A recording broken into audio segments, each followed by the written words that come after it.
لوگوں تمہارے پاس تمہارے پروردگار کی طرف سے نصیحت اور دلوں کی بیماریوں کی شفا اور مومنوں کے لیے ہدایت اور رحمت آ پہنچی ہے۔ کہہ دو کہ یہ کتاب اللہ کے فضل اور اس کی مہربانی سے نازل ہوئی ہے، تو چاہیے کہ لوگ اس سے خوش ہوں،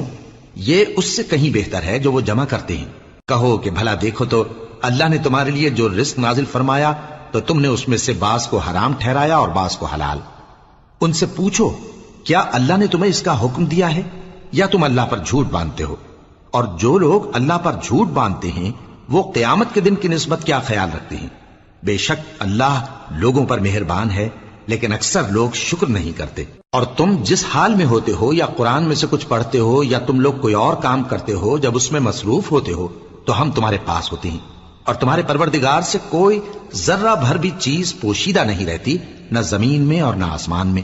اور نہ کوئی چیز ہے اس سے چھوٹی اور نہ بڑی مگر کتاب روشن